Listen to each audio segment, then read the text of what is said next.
Hi and Assalamualaikum. We are from Group 3 are going to discuss about the topic early adulthood, middle adulthood and late adulthood. My name is Anissa binti Muhammad Rusli and my other two members are Nur Hidayah binti Yusof and Darshani Panirselvan. Assalamualaikum warahmatullahi wabarakatuh. I'm Nur Hidayah binti Yusof. So today I will present the topic 13, which is early adulthood, physical and cognitive development.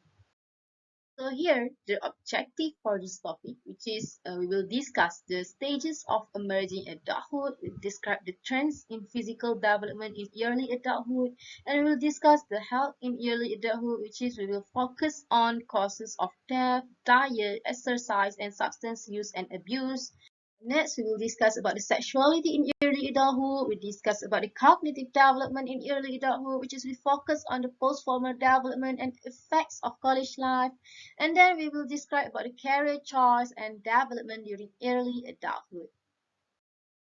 So, when we talk about early adulthood, usually it lasts around 18 to maybe around mid-40s, which is that's a big difference. So, in culture that are more traditional, the 18 years old and the 40 years old have a lot in common. For example, they are working, they have a life that they need to build, and they have a lot of responsibilities. But in our culture, which is our modern cultures, the life of an 18 years old is distinctly different than the life of 40 years old. Okay, so now let's talk about these stages called emerging adulthood.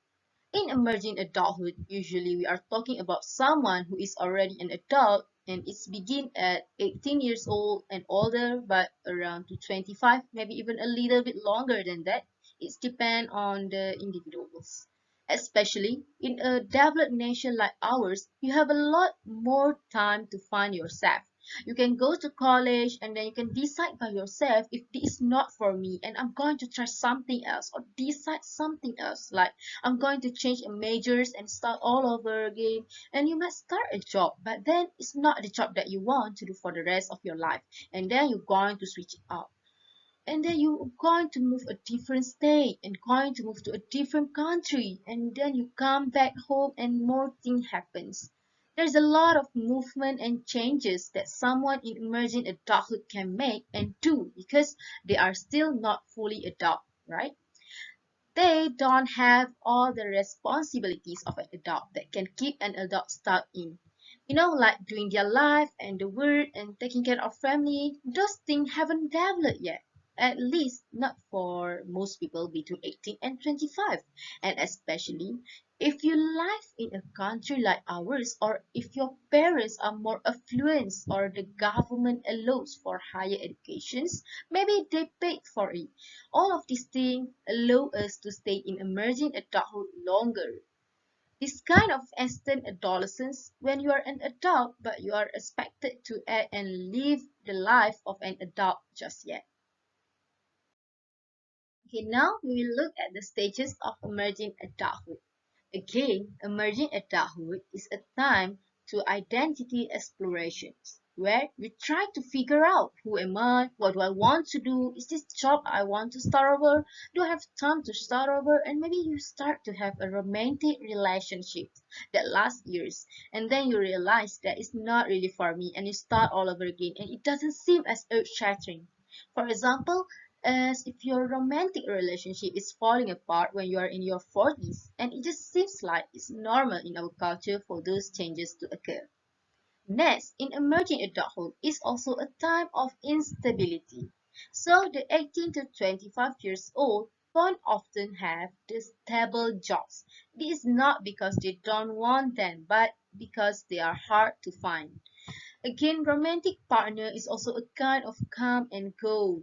And we also call it sometimes boomerang generations, which is kind of following a very similar trajectory where you move out for the college and you come back, and when the college is over, you move out with a roommate and that doesn't work out, and then you move back into the mom and dad town again. It's like a boomerang where you leave and come back. And next is emerging adulthood is also a stages of self-focus where people can kind of figure out and they don't have to do what society expect of them just yet, but they are still adult and they still can do what they want because they are grown ups. Now, in the stages of emerging adulthood, we also have the stage of a feeling in between. So, if you ask a lot of adults between the ages of 18 to 25, do they feel like they've grown up yet? Do they feel like an adult? And what you will find is that a lot of people say yes or no. And there's less than about 40% of the people, if you look at the red graph here, are saying yes, absolutely, I feel like an adult. But certainly, a lot of them are saying that there are a lot of people in emerging adulthood who have start life and who are maybe married and have kids and have a job that needs to be stable and they feel like they grown up. But also a lot of people in emerging adulthood don't feel like a full grown up yet. There's like yes and no. Hopefully, you are not in that gold or yellow bar that you don't even feel like an adult at all, but you want to start to feel that you have control over your life and you have plans, and that's part of having a good sense of identity. So that way you can know where you want, what your values, and so maybe you don't feel like an adult yet, but you don't want to feel like not an adult at all when you are around 18 to 25. Now, if you ask the same question to people around 28 to 35, and you can see that the answer are almost flipped. Most adults 28 to 35 are saying yes, I feel like an adult. And now that's minority have are saying that the kind of yes and no kind of feel in between, but it still happened. And again, it's because, yes, we think of emerging adulthood as being 25, but that's not a lot in range of age. It's different kind of everybody. Some people even later in their 30s might still feel like they are in the betweens, especially if they keep on going and like they want to get their master and maybe they want to get their PhD and they're still kind of living a child life or teenager life because they are so focused on school that they haven't gotten start in their adult life. So there are a lot of reasons why someone might feel kind of between even beyond age 25. And next we have age of possibilities. Emerging adults have the feeling that they have the opportunity to make dramatic changes in their life.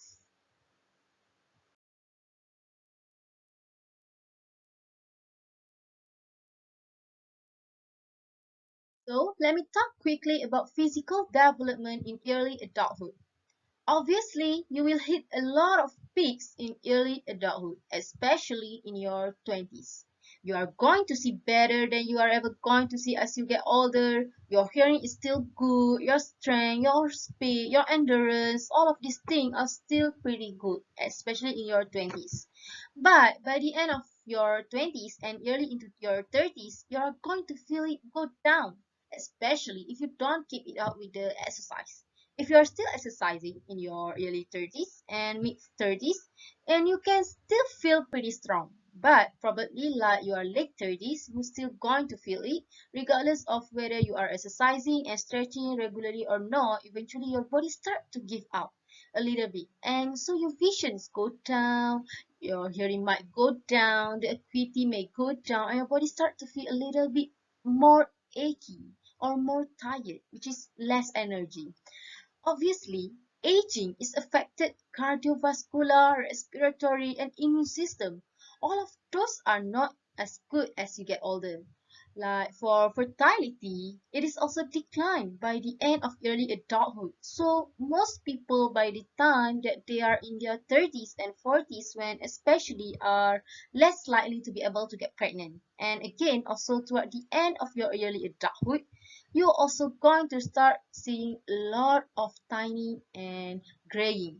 This is variable for different people. So some people may start getting gray hair in their 20s, but that's just genetic difference. But on average, by the end of your 30s and 40s, you are going to see a lot more tiny and a lot more graying.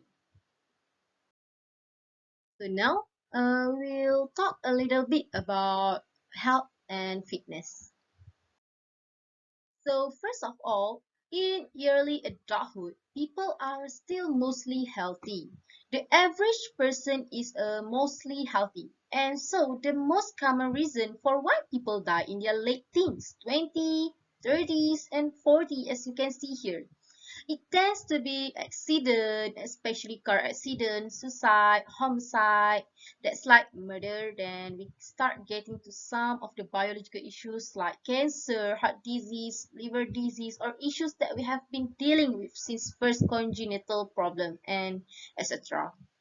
And it really won't be until middle and late adulthood that you are going to get those biological diseases becoming prevalent and being the main reason why people die. Heart disease comes out really high by the time that you are in middle and adult. So we will see about the diet and weight. All the things you will notice too when you are entering early adulthood is that you guys are getting a lot of weight. In adolescence, you could eat a lot, and because your body was still growing and using a lot of energy to keep the development growing, you really could overeat and it didn't really affect your weight. But as soon as you hit 18, 19, 20, it's depend on your family background also, etc. If you are not working out, if you are not watching your diet, you're going to start gaining the weight because you cannot continue to eat like a teenager when you are in your 20s. You are going to gain weight, and if you want to continue to eat like teenager, you have to be in the gym maybe an hour or a day just doing the cardio to balance that out. Now, if you are doing the weight training will burn fat that much is good for building muscle, obviously. But if you are trying to lose weight or keep your weight and you are still eating a lot, then you have to do the cardio. Not only that, there is a lot of reason why people become obese. There are hereditary reasons, like biological reasons. Some people don't create certain hormones, like thyroid gland or the parathyroid gland might not be working correctly, and so they don't burn enough energy or your body. Even though when you are working out, it doesn't change fat back into glucose, so that you can use it and get rid of the fat. Another issue that you are going to deal with the obese is that people don't know how to diet. They don't know how to exercise well. And in fact, if you diet too often, especially if you go a long period of time without eating, that what start to happen is what we call adaptive thermogenesis. But if your body get used to not eating a lot, and in fact your body start to think that maybe the reason you are not eating a lot is because there's nothing about foods. And so instead of losing weight, your body will start turning everything into fat. And you will start gaining weight even though you are not eating a whole a lot. So it's important to eat well, and fasting can work, but you have to do it just right. That is, you have to eat normally, which is your normal amount of calories are about maybe around 20,000 calories a day. If you are taller, you can eat a little bit more. If you are shorter, you could eat a little bit less. Ladies often have to eat a little bit less than their male counterparts. And then when you have been following a good diet and then you start maybe fasting for a day or two, or you do sort of that intermittent fasting for a week or two, then you're going to see pounds shoot off. But if you do that too often and for too long, again, your body will start going into the adaptive thermogenesis and you will stop losing weight. And in fact, you might actually gaining your weight. Also, stress is also related to that gain weight. People, in order to cope with the stress, will sometimes eat and it will release dopamine and serotonin. It makes you feel good, and some people deal with stress by eating. Okay, now let's take a look on exercise. So now the average of adult need a minimum of 30 minutes of physical activity for at least 5 days a week. And this should be somewhat vigorous activity like jogging, do push-ups, maybe burpees or something like that. But sometimes people feel like they have to do it all at once. They want to do a whole hour and sort of feel it. But in fact, It's better if you break it out. Like if you do 5 minutes in the morning and another 5 minutes in the afternoon, and then you do another 5 minutes after you have lunch or something like that. And then when you get home from work, you do it for 5 minutes also. That's actually better because you are working out throughout the day and your body has get used to losing that weight. So if you do it constantly, there's a chance that your body will start with your metabolism will be such that you don't even gain the weight because your body is used to doing a lot of work. And of course, if you work out, it can reduce the cardiovascular disease. It reduces type 2 or chances getting type 2 diabetes, and it also can reduce the certain type of cancers. But we know that eating too much meat with fat and with sugars can be associated with certain type of cancers. So if you're working out enough, so that's not really affecting you, then it increase or decrease the chances that you will get the certain type of cancers. Not only that, you also trying to control how much meat you are eating, how much sugar you are taking, especially like white sugar. Your body naturally knows how to break apart of the sugars that come from the vegetable and fruit. But the white sugar that you add to your drinks, that come in your cola drink, that come in your sports drink, your body is not really too good at breaking that down. And especially if you're drinking, eating sugar at the level that we eat them, they may be associated with certain type of cancers. Now we move to stress and health. There is 1/3 of Americans report living with extreme stress. Stress is not supposed to last long period of time. Let me give you an example. So, when we think about zebra in the Savannah African, some lion is chasing the zebra, and then the zebra kind of goes into a panic or anxiety, and it will start running. But when it runs away from the lion and the lion will go away, so the zebra's sympathetic nervous system will shut down. Her stress goes away. And that is supposed to be how we unstress works. It peaks real hot and then it shuts down. But we human through this day where we have a lot of social stressor, work, school, romantic partners, friendship, parents and more. And those stressors are really just always there. And so we have this stressor that don't go away. And sometimes we have stress that lasts days, weeks, sometimes even a years because there are so many things happening that we are just sort of being state of stress all the time, and obviously that is going to be bad for you psychologically and it's also going bad for you physiologically as well. In fact, people who are stressed out a lot sometimes are likely to die young. I would like to point out here that stress by itself doesn't kill you. So not all stress is bad. There's also a lot of good stress. For example, excitement is a stress. You know, if you are playing a sport when you have a desire to win, that is a type of stress. When you see your friend, you have a seat in a while, and you are so happy. There's also a kind of good stress. And true stress is actually good for you. A lot of time, what psychologists tell people to do is that when you feel stressed out, you gotta change the way you think about it. So you are stressed out about the task and you want to do some cognitive exercise and you start thinking the reason I feel stressed is my body is trying to prepare me to do the best that I can, which is true. That's what stress is about. So if we can change the mentality from I'm stressed because I'm scared, I'm stressed because I'm excited, then that's actually a lot healthier than more positive you do better. Now, obviously, especially when you are younger adult and you don't know how to deal with stress well, you often deal with stress in unhealthy ways by just skipping meals, staying up all night, smoking more, using food as a coping mechanism, using sex as a coping mechanism, and more.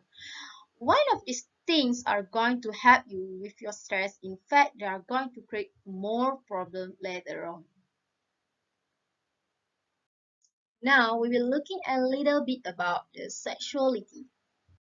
Now we will look for the first is rape.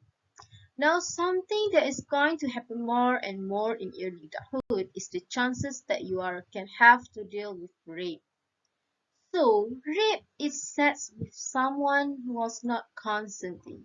Sometimes there will be force or a threat of force. But it doesn't always have to involve. Rape can sometimes to be with someone with unwilling, but goes along with it because of social issues. So they are too afraid to say no, or they kind of say no, but the other person persists it, and they don't really know how to scream and yell and say no, I'm not going to do this, and then they end up giving it. And because of social pressure also, like it's if someone is drunk or asleep, this also rape. Now, unfortunately, most type of rape occur with someone that you are acquainted with. And again, these sorts of social pressure that play a big part of it. And when a quarantine rape occurs, people are less likely to report that to the police. A date rape is a specific kind of acquaintance rape where essentially you are kind of seeing someone but that person forced themselves on you. Let's say if someone had a sex in the past before but this time they said no but the person still persists it, so that also can be considered as rape. Let's say if someone give you the consent one time, that doesn't mean you can consent for the next time. You need to have consent every single time. If you tell your friend, take 10 ringgit from my wallet, that doesn't mean that your friend can take 10 ringgit from your wallet whenever they want, right? So same things is true with sex. So because someone gives you consent on time, on one time, that doesn't mean that it's considered forever. It's their body and you have to respect that. Next, we will look for the rape social attitudes, minds, and cultural factors. Alright, now a lot of time rapes come because of certain cultural minds and that occur. Men are often time when women say no, they actually mean yes, but you just have to convince them. And so sometimes a boy will ask a girl out and she will say no, and adult will tell that boy you have to keep on going. We have just as a culture, so stop doing that. Also, when we tend to bring women and men, women also get raped as well. We often blame the victim for the way that they dress, for the things that they have done in the relationship, in the date, and we often blame the victim, and we very seldom say no, rape is caused by the rapist. And the only real way to stop rape is by stopping the rapist. There are also sexual myths about the dynamic of sex. Women are often told that, or men are often told that women like to be overpowered and forced into sex. And that's maybe true for someone who wants to be overpowered by the man she likes, or by the man that she is in a relationship with, not by just any man. And so you can have very specific sexual desire, but you still want the sexual desire met by the person that you choose, not just some random person. And so again, we have to get rid of these minds.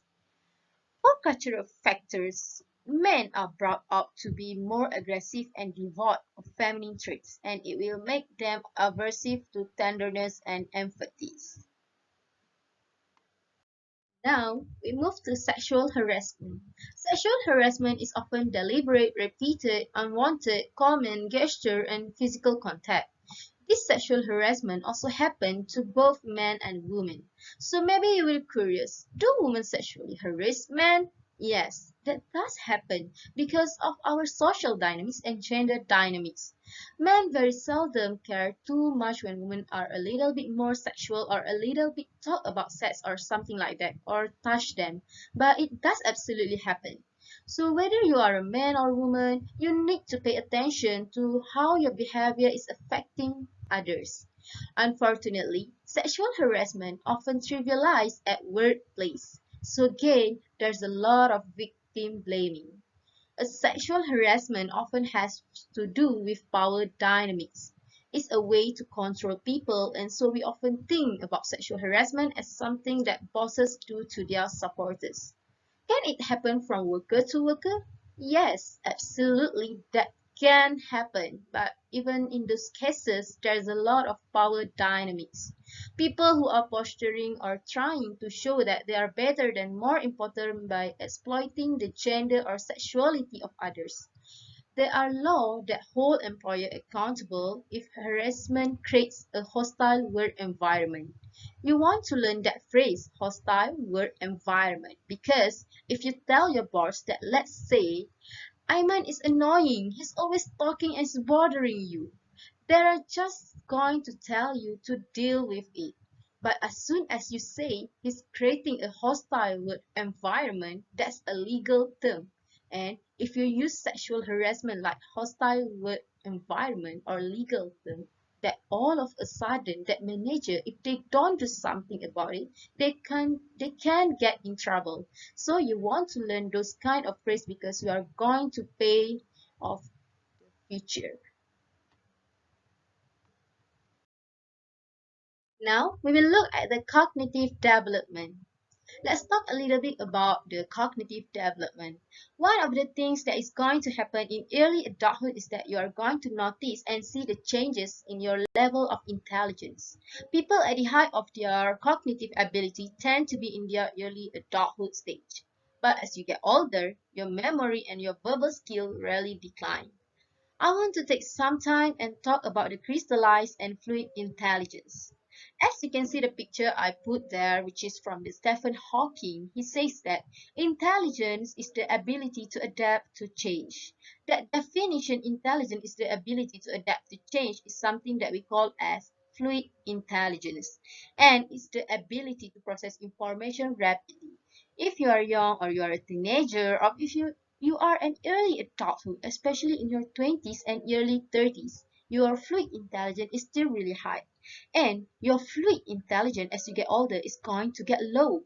But in the early intelligence in early adulthood or in your adolescence year, your crystallized intelligence is actually quite low because your crystallized intelligence is all everything you have learned is the brief of your intelligence up until that point.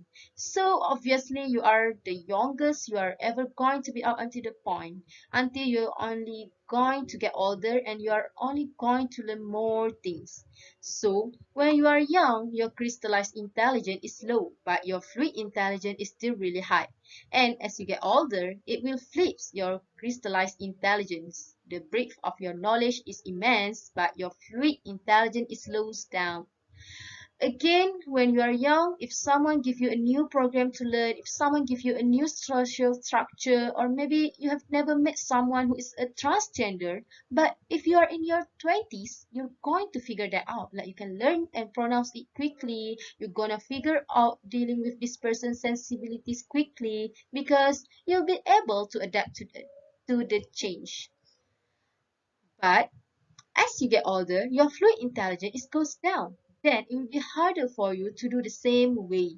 That is hard for them in the age of 65 or 70 years old to learn a new program in the computers.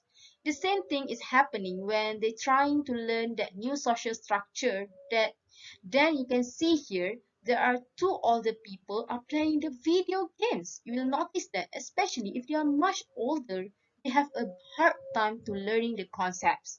So the next picture here also shows same old person. It still be very brilliant because they still know a whole things a lot. What they know just like crystallized intelligence. It is the things that they have learned throughout their life.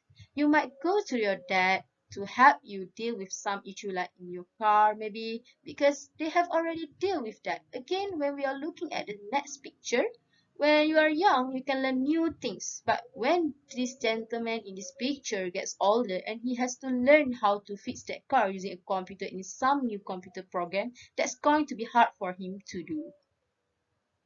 Next is cognition across age groups and genders. Now I want to talk a little bit about another thing that changed during early adulthood, which is what we call as epistemic cognition and dualistic thinking. But before that, according to Shai's study, late adolescents have broad knowledge of the science, while the William Parry's theories is about the epistemic cognitions.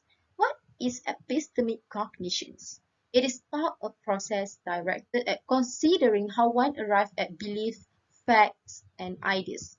But hopefully, as you are in your college, as you get older and become more intelligent, you will start to question your belief and your facts. And you start to ask yourself, how do I know that what I know is the truth? Is it just because my teacher told me, or just because the book says that, or is just because society says so? Or is there another ways to figure this out?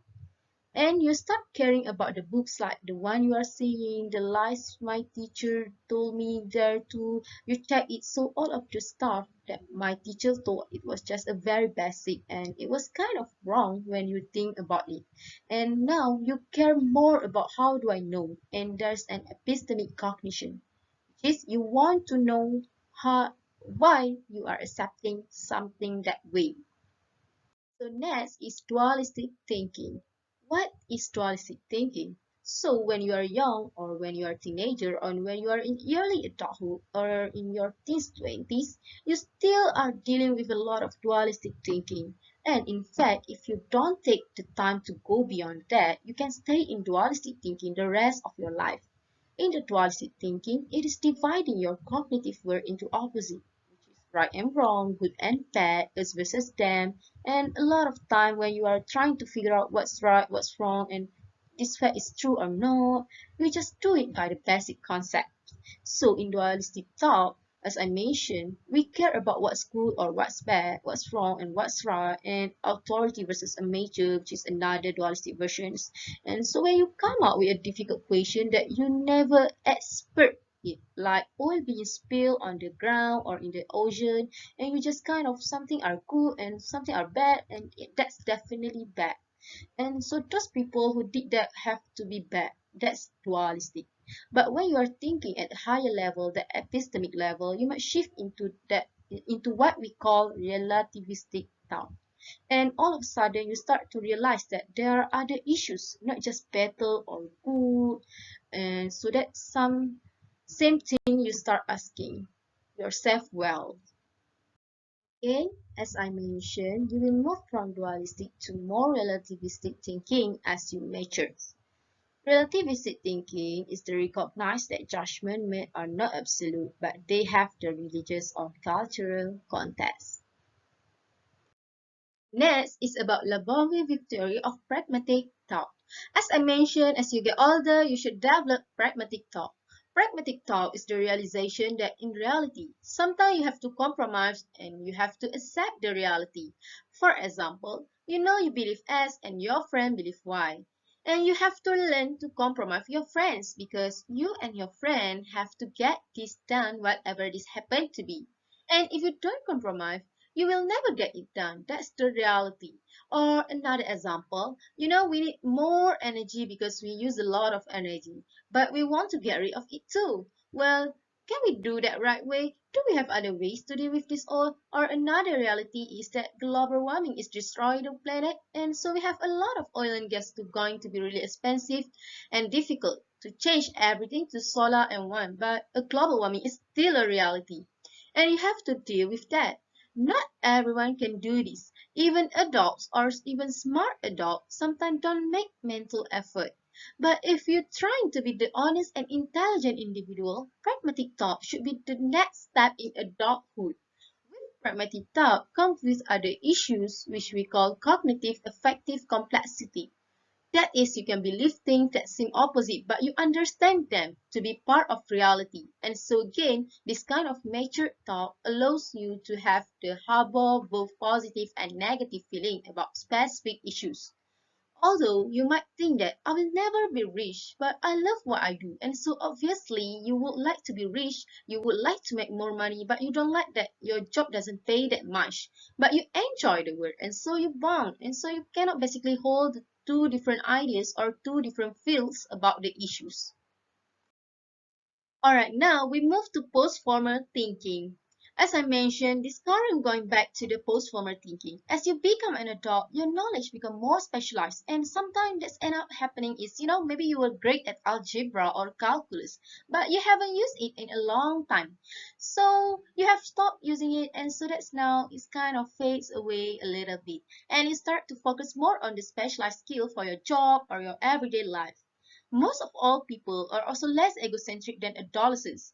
The adult, the early presenting on early adulthood will often think that about how other people feels and other people issues, and they don't take it quite personally. When you are in your mid-20s and your friend says, "Oh, I can't go to the party because I'm going to work tomorrow." The 20 years old, although I should say the 24 or 25 years old like that, is going to be like, "Yeah, I get it." Where oftentimes even 18 to 20 years old is still sometimes overcome by their egocentric thought. Like, no, you have to come out. You're gonna ruin the day. You're gonna ruin the man if you don't come out with us because you are still sort of very egocentric. The emotional desire to not see other people's perspective is still very present as you get older. That dies down. Again, more relativistic as you get older, but you don't need to learn to do that well. And also hopefully as you get older you make good commitments. You are able to not just say, yeah, everybody is different, everybody think different, but you are able to take the next step and say, you know what, yeah, everybody thinks differently, but I value this fact over that one is, so I'm making a commitment to my value. One more point is performance thinking is kind of like emerging adulthood. It is not a neutral theory, but it is a set of theories that there is not a lot of data on it just yet. And also they are different depending on the society that you live in. So not all society get the post-formal thinking, and also the consensus of how often it happens. When it happens, instead of which culture does that happen, in that still data that is not really there because we need more studies. But it is something that we absolutely do see in our culture. Next is college and cognitive development. So I just want to hit some brief points here.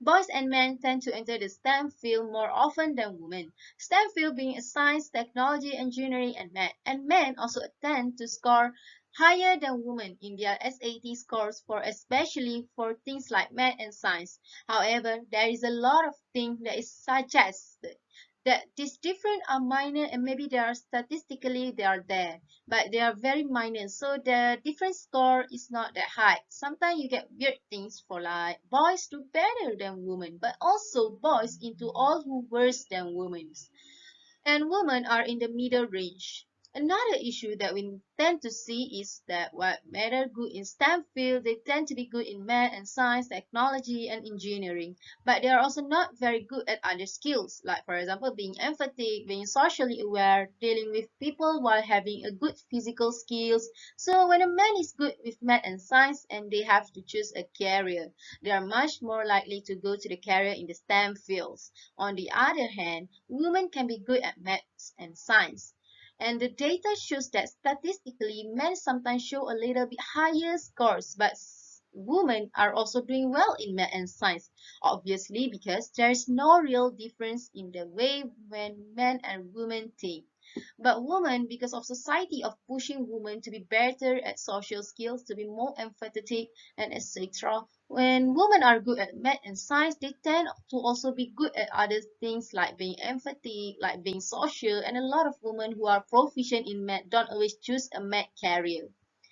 Sometimes they choose another career like being a teacher or being a nurse or the interior decorating because they like that more. They are still good at math, but they enjoy that more. And so what we see here is that it's different between men and women in the STEM field seems to be more social than anything else. We want to get more women in STEM field, but we also want to get more men into the fields that are more traditional females fields. Now we will look at the way to benefit from diversity on campus. Also, in the school or college, you tend to get a chance to meet people who see the world differently than you, different religions, different political background, and different ethnicities. You obviously want to embrace these opportunities, like you go to your friend's religious ceremony and you will see if you like that, you learn from them.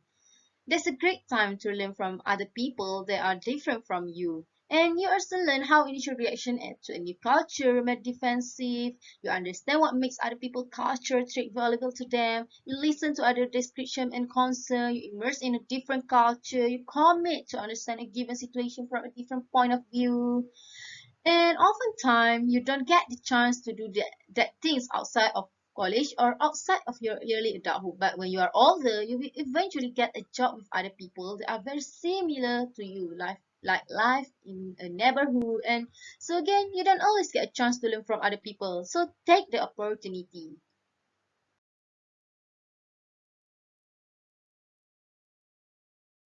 So I will talk a little bit about career development. In early adulthood, one of the things that changed in one of those important aspects of early adulthood is that you are going to get a job. And the reason you are going to get a job is because you want to make some money, you want to have a living. Hopefully, you are going to get a good job that ensures your future security, even though offer a fringe benefit like 401ks or life insurance, health insurance. Hopefully, the job that you are choosing has also intrinsic motive. Like you like the job, it makes you feel good. It fulfill your enjoyment, the people that you work with. Maybe you enjoy the role that you play, like you are a teacher or a cook, and you like the way that makes you feel enjoy. These are intrinsic motives. We all obviously go to work because of the paycheck, but we also hopefully to go to work because we like it. Sometimes the pay is more important than the intrinsic motive because we have mouths to feed. You need to get the job that pays the most, but hopefully you will get the opportunity to have a job that love intrinsic value too. Now, another thing that occurred is what we call super stages of career development. It is depending on how old you are. The kind of job you want to change it when you were a child, there is a fantasy stage. So here, children have unrealistic concept of what they can do for their job. If they are young enough, they are going to say things like, I want to be a butterfly, I want to be a ninja, I want to be a Rambo. And you are like, okay, well, that doesn't make sense at all. But here, what kids are thinking about is that the job is fun and that it give a lot of glamour or is interesting. And of course, the job is so fantastic for them. By the time you are around 11, your choice has become a little bit more realistic, but they are not exactly perfectly realistic. In the tentative choice stages, the children often choose jobs that are based on glamour, making a lot of money. They are more realistic because they are based on interest and ability or limitations. And now they are not telling that they want to be a butterfly, they want to be a rainbow anymore. But maybe they will tell you that they want to be a doctor. Why? Because they want to be a rich or they want to be a superstar or a baseball player and many more. And their ideas about who they want to be don't really have to do too much with realities. It's more about the glamour or about how interesting it looks. Alright, next we also have the realistic choice stages. I hope right now you are entering the realistic choice stages, where now all of a sudden like, well, I'm going to choose a job that I can actually do and that is available. I mean, technically you are speaking to be an astronaut, but not everybody has that available to that, and so you want to do the job that is available to you. And one of the things that you have to begin doing is making educational plans to help and guide you to the job or that career you want, because not everyone can do that. Sometimes the realistic choice is like, I'm going to work at the plants what's my dad used to work or what's my mom used to work, and that's what everybody works, and so you just do it. Or this is the job I got when I was 18 and life started, and so this is the job that I have now because I can't quit. And so this is again the realistic choice stages where you are making plans to have a real job that you can do while you make some money.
So, I'm going to go over the topic titled Middle Adulthood Physical and Cognitive Development. The objective for this topic is to describe trends in physical development in middle adulthood, discuss the major health concerns of middle adulthood, including cancer and heart disease, discuss the functioning of the immune system, discuss sexuality in middle adulthood, focusing on menopause and sexual dysfunctions, describe cognitive development in middle adulthood, distinguishing between crystallized and fluid intelligence, and lastly, discuss opportunities for exercising creativity and continuing education in middle adulthood. So, I'm going to talk about physical development. First of all, middle adulthood is the lifespan between around 40 years old to 65 years old, and then around 65 usually is thought as a transition into late adulthood. Those are kind of retirement age. During middle adulthood, cognitive development is at its peak and physical development is starting to go down significantly. You don't feel it all at once, but little by little and sort of over the decades, it goes down in a pretty normal way for most people. Now, I say normal, but everybody is a little bit different. In turn, individual variable variability, two people sort of age at the same rate, and you'll notice that there are some people who are in their 50s, 60s, they are still good and active. In contrary, some of people in their 40s and life has hit them hard. This signs that there will be a lot of changes, especially to integumentary system. Basically, it includes the senses reaction, time lung capacity, nails, skin, and body. Then there's a downturn, for example, hair starts to gray and started to lose their hair. This traits the same thing is true with your skin. The proteins that allow your skin to be sort of elastic that allow it to get back into place, and your skin doesn't become quite as elastic, and this is why in part of your skin starts sag a little. Sensory function also changes, so your vision get a little bit worse and the hearing also gets worse. Presbyopia is the loss of elasticity to the lens. At the eye, the part that you see is your iris, and the pupil is the hole that light goes through. Behind the pupil, there's a lens should be flexible because there are muscles that pull on it to make it flatter and relaxed, and that allows the light to be focused better. Reaction time actually starts going down almost immediately after you hit 25 years old. Brain is not really developed until reaching 25 years old. Lung capacity also, when you get into the middle age, starts to go down. This usually has to do with the tissue stiffening, and you can't expand them as quite as much.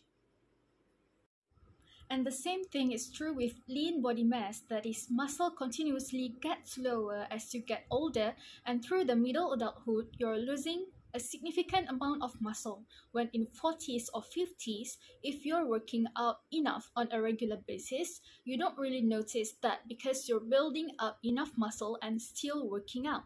When loses body fat, usually fat replaces the muscle.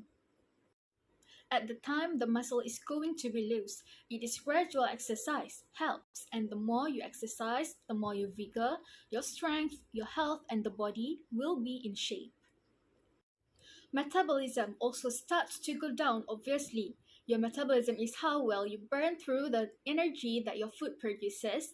The metabolic rate goes down, which means that when you're sitting still and you're young, your body is still burning a certain amount of energy, when as you get older, that goes down significantly. So one of the things that happen when you enter the middle age is that you're gonna gain weight, especially if you're not going to the gym and jogging on a regular basis. It is important to keep track of your activity, and in middle age, even not eating a whole lot, your body is still making more fat because you are not burning as much as you used to burn. Also, as you get older, bone density goes down, especially if you're not taking the right kinds of vitamins, calciums, and many more. You will both become more brittle and fracture, and the older you get, if you fall and it might actually break a bone. And aerobic capacity also become less efficient, and as you get older, you take in less oxygen into the lungs, and there is less oxygen getting to heart and other parts of your body. Tissues in the body also become less capable of taking up glucose from bloodstream, and the glucose will turn to fat if you didn't get rid of it, because now your muscles are not as good as you taking glucose.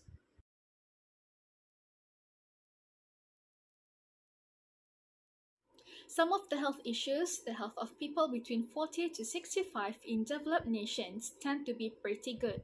People living in America, in most of Western Europe and Australia, such as Britain, they can live between 40 and 65 and have quite good decent line. They are still going out and enjoying their life. There are racial, ethnic, and gender differences that usually, if the financial is stable, you can live a better life, and if you don't have a stable financial, it will be more difficult time when older.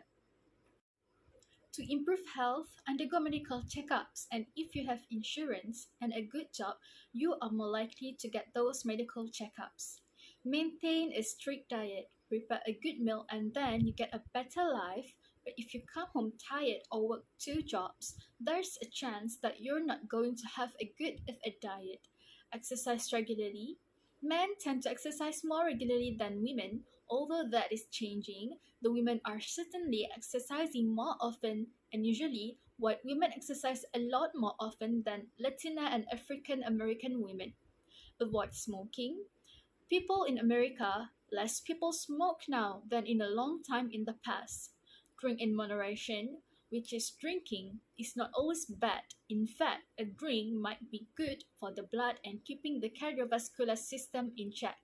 Alcohol sends out the blood, it makes a little bit easier for the cardiovascular system, but this in moderation.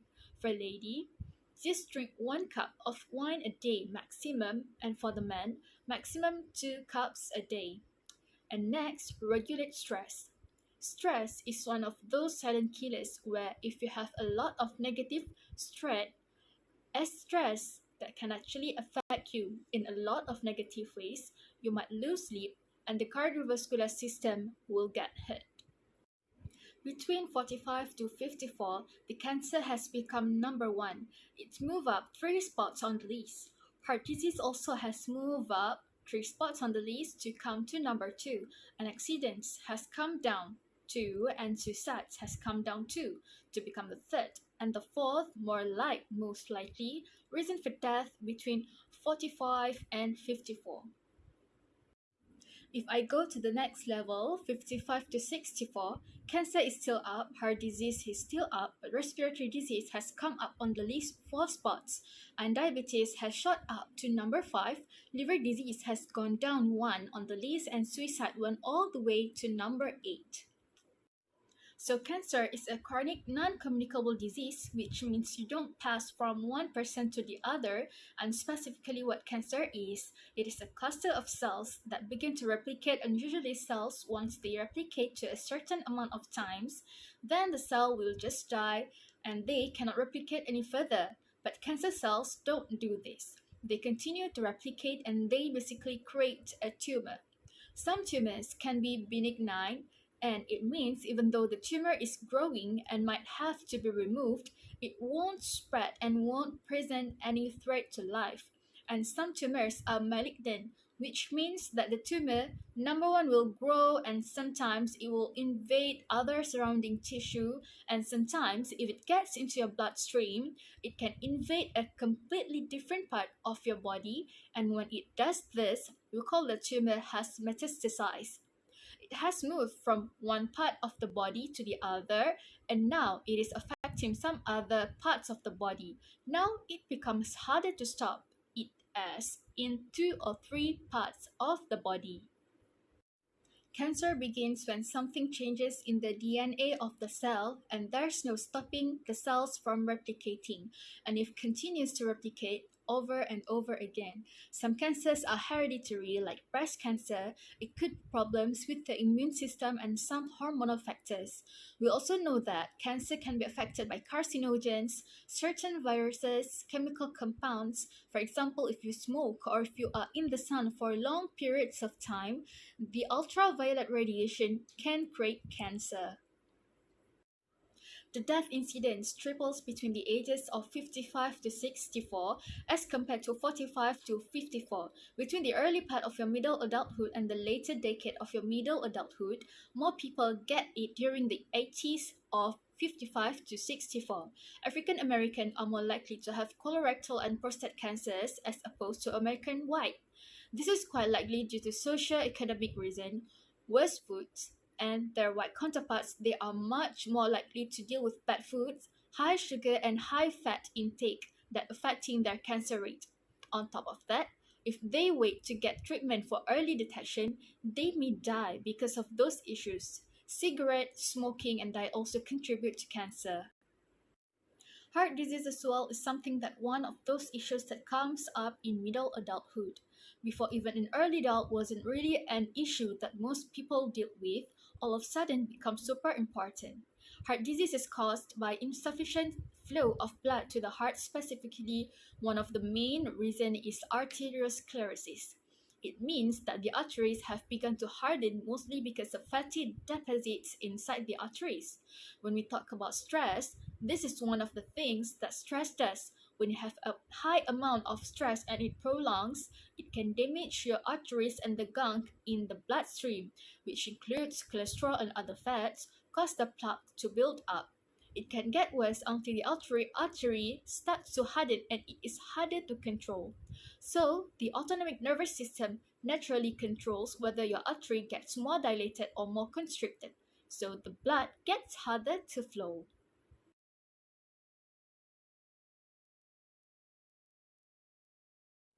Some signs of a heart attack is intense and prolonged chest pain. This is not the sharp chest pain that everybody catch every once in a while, but sometimes if you just hold it, it seems to go away and comes naturally. Actually, it is like a squeezing or crushing feeling in the heart and chest area. And sometimes the pain goes to different parts of the body. You might feel in your lower chest area and abdomen area, and sometimes it will shoot out to the left shoulder or arm, and the pain is not only crushing but it sort of moves on to other parts of the body. Then shortness of breath, fainting or weakness, a heavy perspiration that as you start to sweat, anxiety and fear are usually come at once. The condition is you will start to breath, feel weak and fainted. Also, there is a weird feeling of apprehension and fear that come along with it.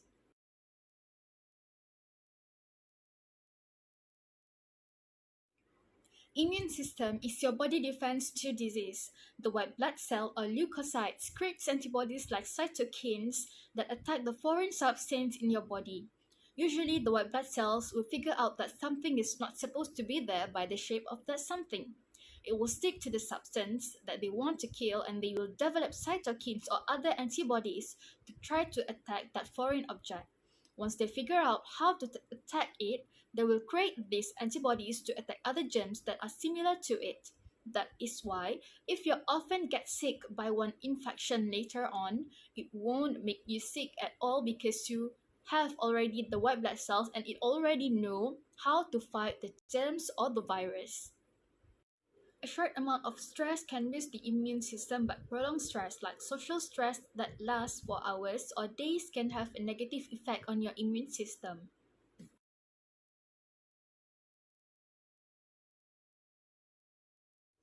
People in middle adulthood still have sex between ages 40s into their 60s. That still happens, but there is a decline in frequency of women between 50 to 59, but some women much younger than that will start to not be as sexually aroused by the partners or in general. So they would still like to be sexually around, they still love their husband or partner. This is likely due to the factors that include both mental and physiological issues, and lack of sexual desire usually the most common problem for women, and for the man the most common problem in middle adulthood is erectile dysfunction, that is a man cannot get an erection anymore. Women also have to go through a few different systems in middle adulthood. They will probably begin menopause between the ages of 46 to 50 on average. Menopause is when a woman stops menstruating, which means stop having a period. This doesn't happen all at once, and in fact, a lot of women begin perimenopause before they even go through actual menopause.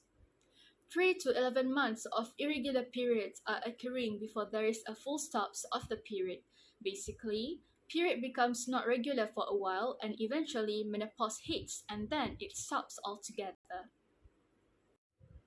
Obviously, there's this gradual decline in reproductive capacity that lasts for about 15 years.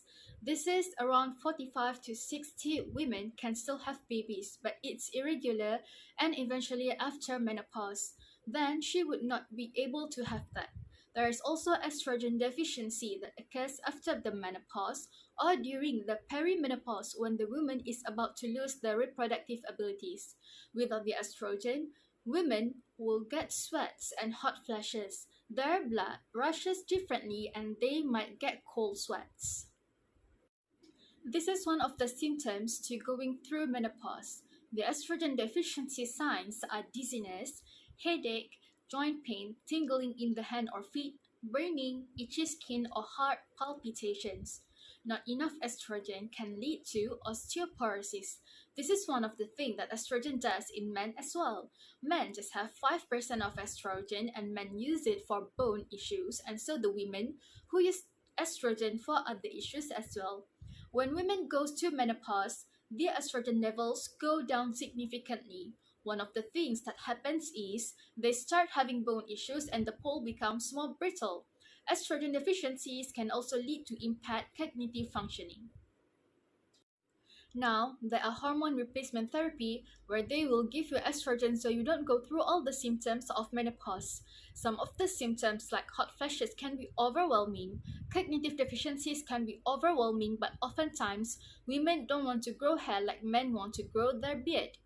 And lack of estrogen can sometimes get that to happen, and a lot of modern women who are still living a good healthy life, they don't want to go through that and they will take hormone supplements. This is good, but it does increase breast cancer, strokes, and blood clots. Other than estrogen, progestin and selective serotonin uptake inhibitors lessen the hot flashes.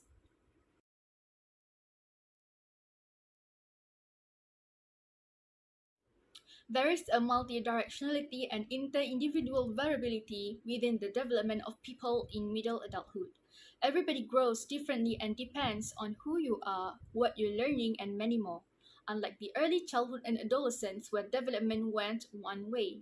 Meanwhile, development and intellectual abilities in middle adulthood kind of go all over the place. Multidirectionality means as something just better, as some intelligences get better and some get worse. Individual variability specifically is when people are differently because of your cultural or social settings. And plasticity is one of the things that will go down for the most part. As you get older, your plasticity goes down. There's less chance for your brain to change dramatically. Here are some of the changes. The central moment is that numeric ability goes down spatial ability or spatial orientation. Verbal and inductive reasoning continue to stay high or normal, but the verbal or numeric ability goes down. One of the reasons for this is your fluid intelligence shift down as you get older. You become less able to take new information and works it away. Memory is also going to go down as you get older. It's harder to screen out distractions, and because of that, it is harder to focus, to rehearse the thing that you want to remember. Rapidly classification and categorization also start to go down because rehearsal becomes more difficult, memorizing lists of words, numbers, or passages. Rote rehearsal, all of these things becomes more difficult. Middle-aged people, their verbal abilities tend to not change. They need to be about the same as they were younger, whatever they say, whatever you work or you have been working there for a long time. Your crystallized intelligence continues to develop and the problem-solving skills in that way don't necessarily get damaged because that is a part of your crystallized intelligence. Social skills might have a difficulty if they are harder. In your 60s, late 60s and 70s, or in late adulthood and middle adulthood, there's a good chance that this person can have works away. Your middle-aged mom and dad can probably mean you're a transgender friend and figure out how to be social. Emotional stability tends to not be too lost.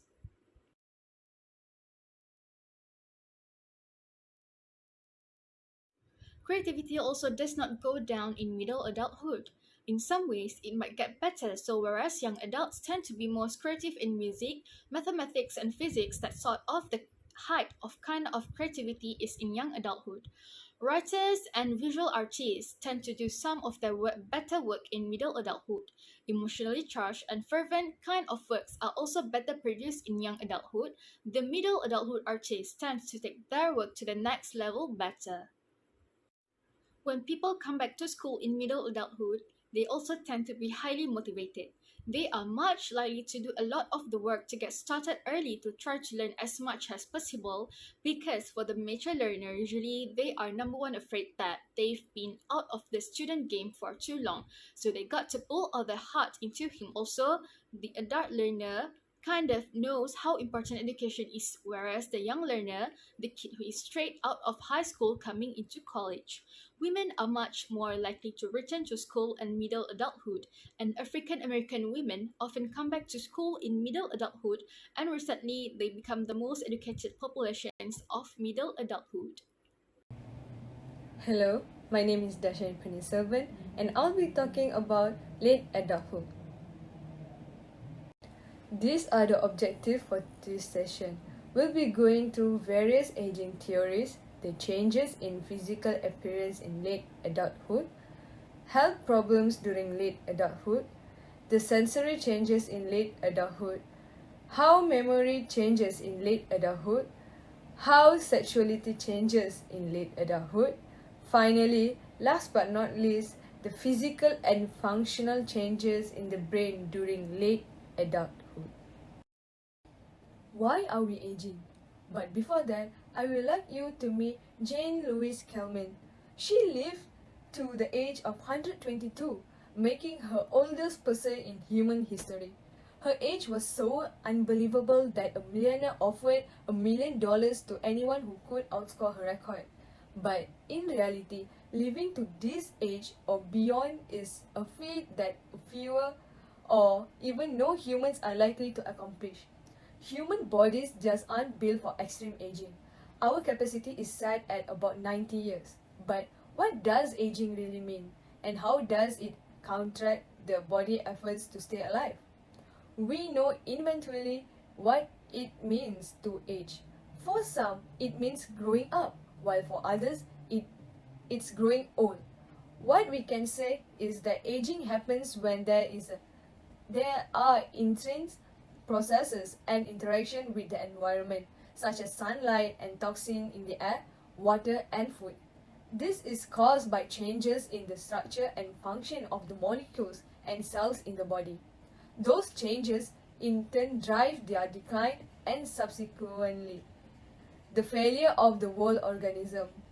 The exact mechanism of aging are poorly understood.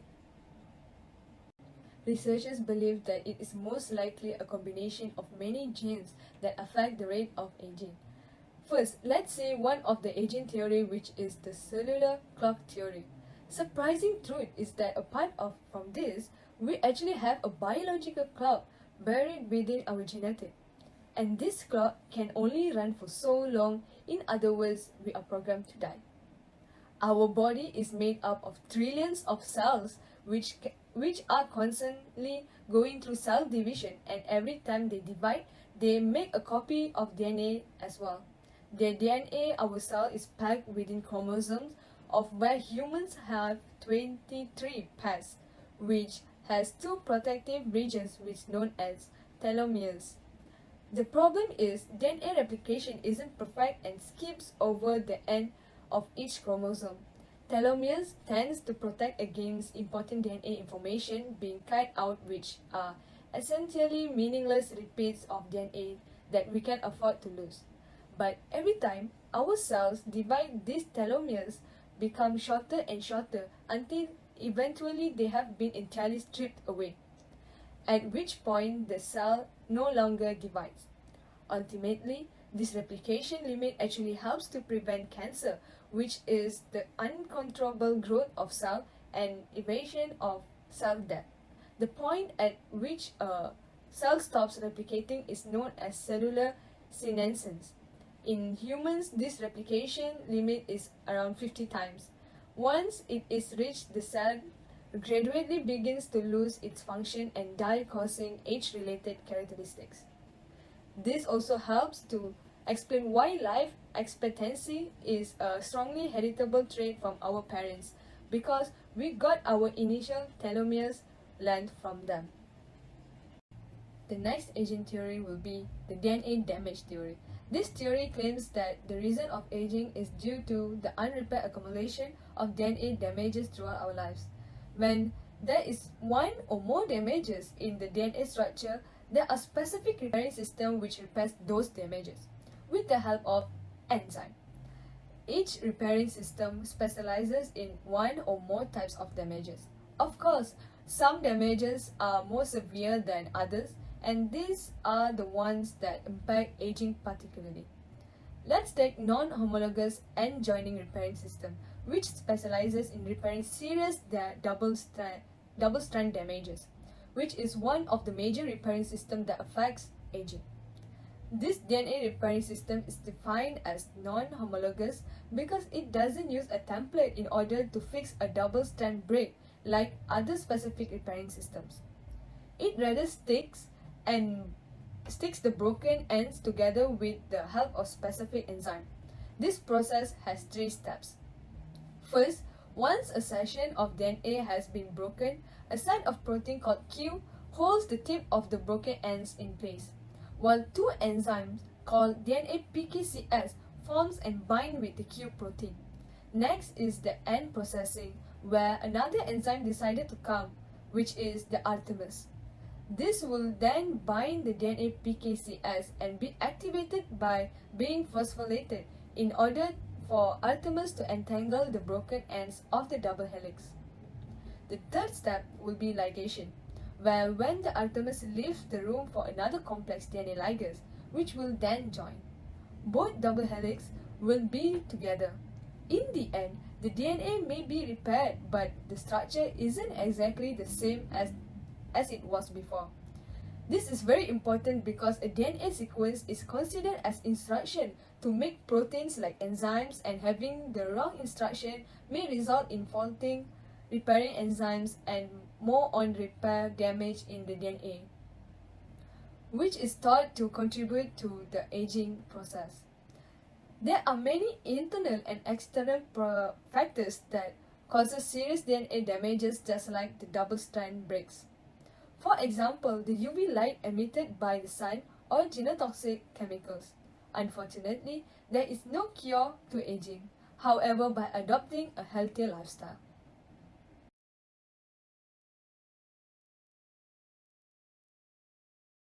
Now, let's jump into physical development in late adulthood.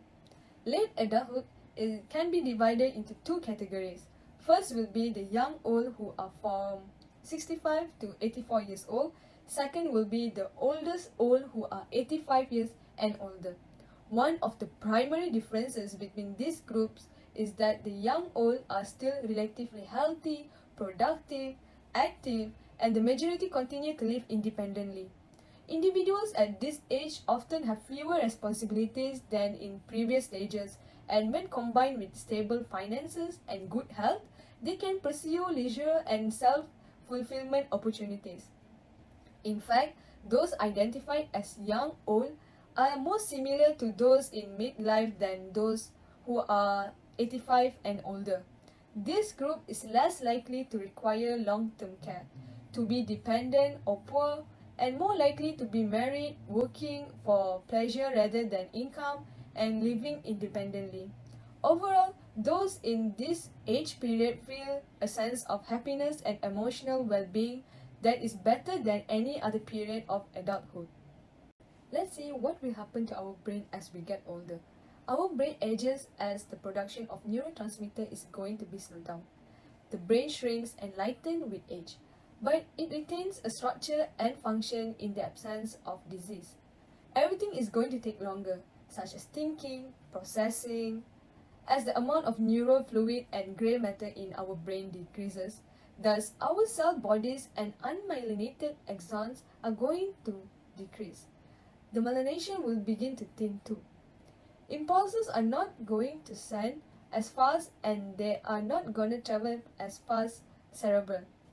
The blood circulates more slower, especially to the brain.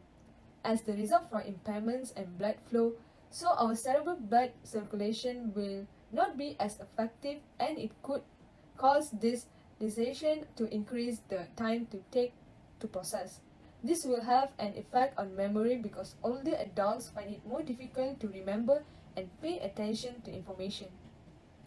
In general, the procedural memory of an adult person remains constant at the same time when their working memory is declining. Next is physical changes that faced by late adulthood. First would be height and weight. Age affects both height and weight.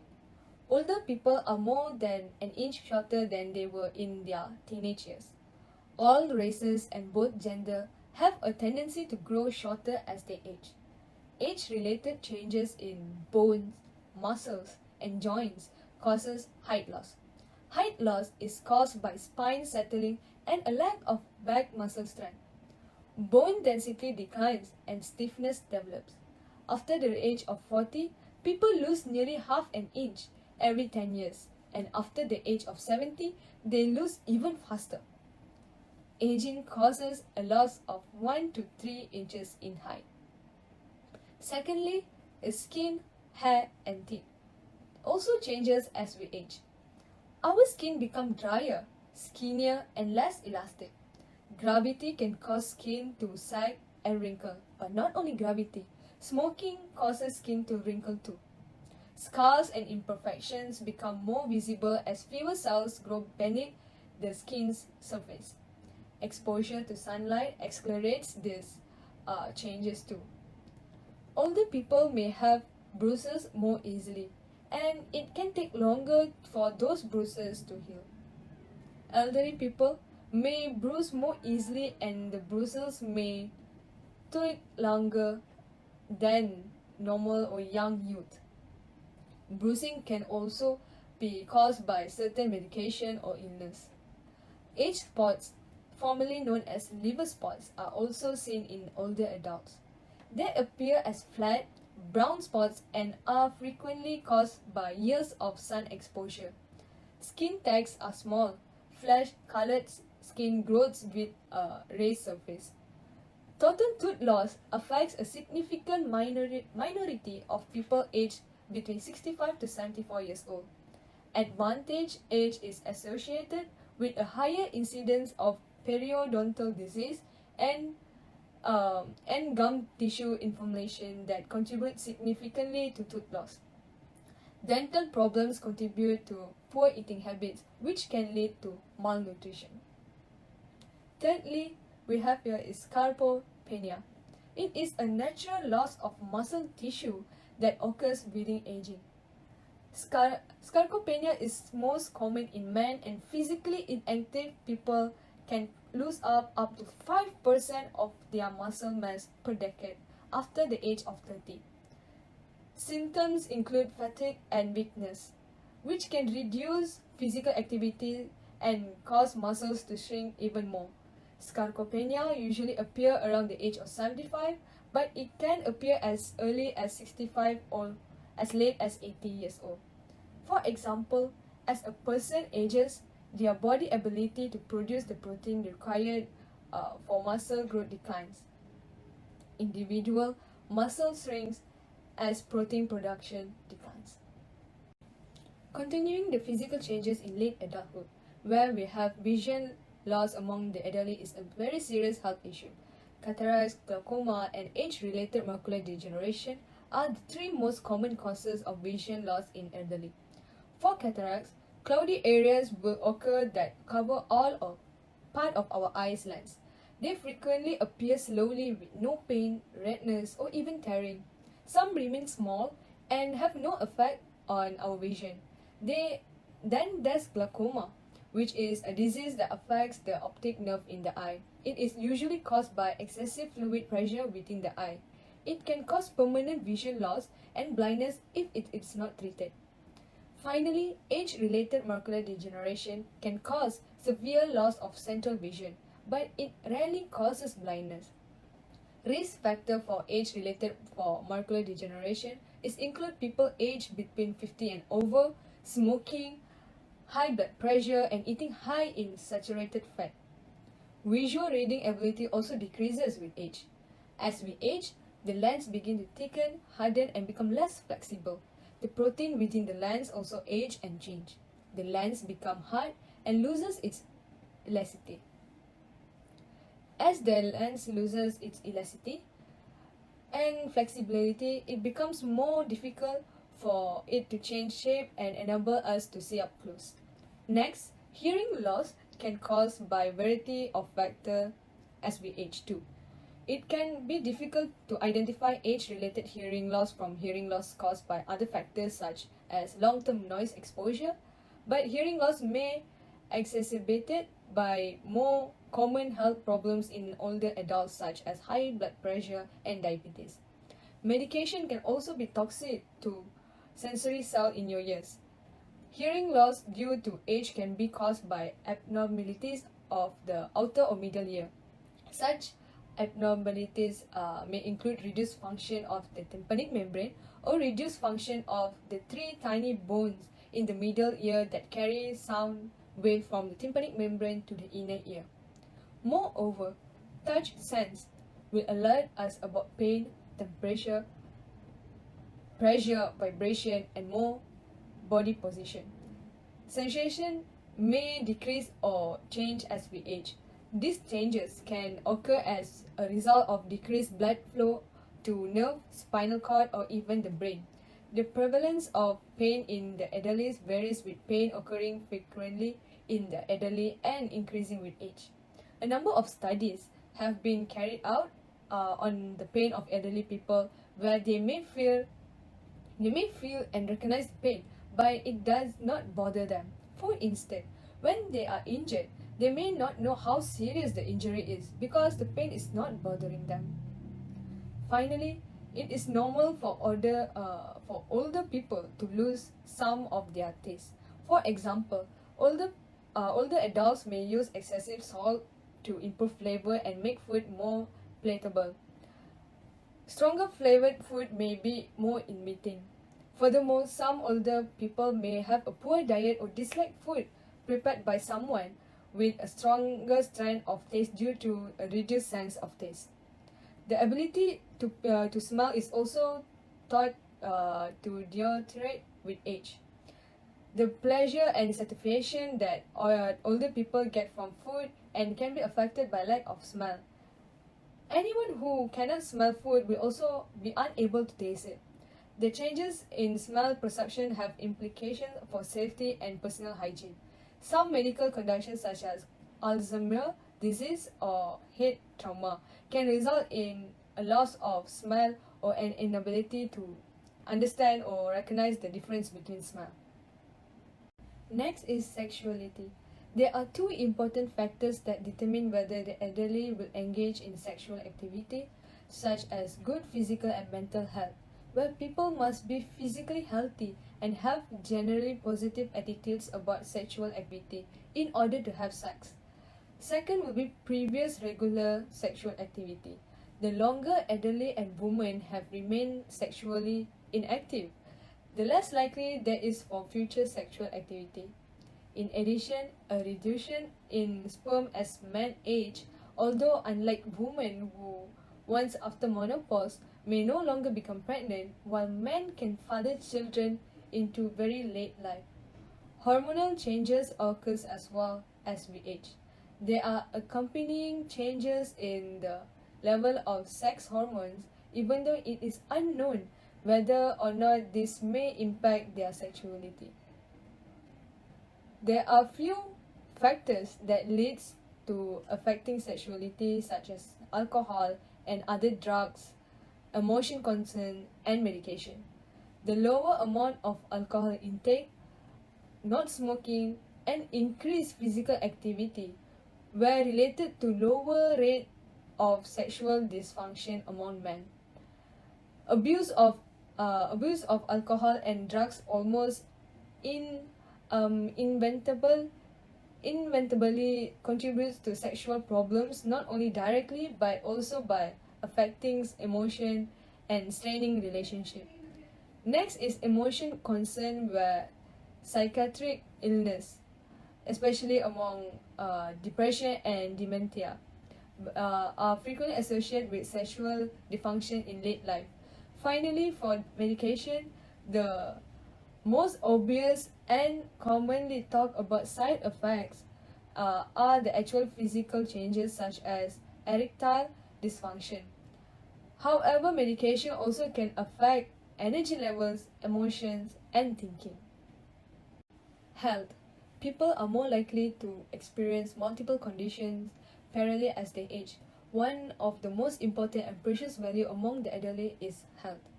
It is estimated that 80% of people over the age of 65 suffer from at least one physical illness.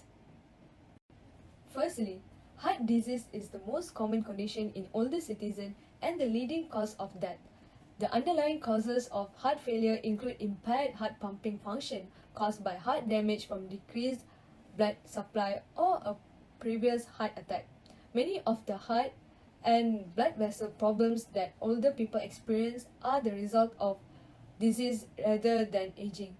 For example, an older heart can normally pump blood as well as younger heart, whereas disease causes less ability to pump the blood. Furthermore, diastolic dysfunction is more common in women than in men, and it is associated with hypertensive heart disease and diabetes more frequently. Heart failure symptoms in the elderly are frequently confused with normal aging changes and can be difficult to identify from symptoms of other health conditions. Fatigue and shortness of breath are common early signs of heart failure. Next is arthritis. Can cause chronic pain which is common in late adulthood, as well as depression and sleep disturbance. A person with arthritis may have difficulty standing after sitting for an extended period of time, such as while watching a movie or driving. The elderly may find it more difficult to participate in activities they used to enjoy, such as shopping, going for a walk, or visiting family and friends, as their mobility drops. Any joint can be affected, but most commonly will be the small joints of the hand and feet, such as their wrists, elbow, shoulders, knees, lower back, and also hips. Finally, shingles. One reason is that older people have weaker immune system than younger people, making it more difficult to fight any type of infection. Shingle is a disease that affects your nerves which are caused by the same virus as chickenpox, where on another hand known as varicella zoster virus (VZV). It is uncommon for shingles to directly lead to death. Unfortunately, shingles is a painful disease that causes itchy blisters as well as general sick feelings such as headaches and nausea. Moreover, shingles blister can become infected or even leave a scar. Blisters near or in the eye can lead to permanent eye damage or blindness.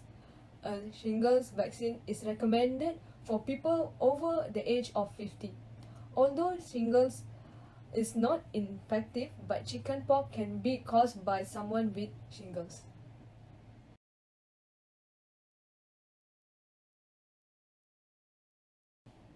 In cognitive development, we will be seeing about memory. Older adults process information more slowly, use fewer strategies, can't remove out irrelevant information, and can't retrieve important information from long-term memory. As a result, memory failure increases. Slower processing speed means that less information is retained from current activities. They also forget context, which aids us in remembering information. There are many processes involved in memory. As a result, it is not surprising that there are declines in certain types of memory and memory processes, while another area of memory maintain or even improve. Memory system can be divided into two, such as short-term memory and long-term memory. In short-term memory, it can be split into two, such as sensory memory and working memory, while in long-term memory, it can split into three, such as episodic memory, semantic memory, and procedural memory. As I mentioned just now, there are two memories that involve in the short-term memory. First will be sensory memory. Sensory memories are only stored for a few seconds. They are derived from five senses, which are vision, smell, touch, hearing, and taste.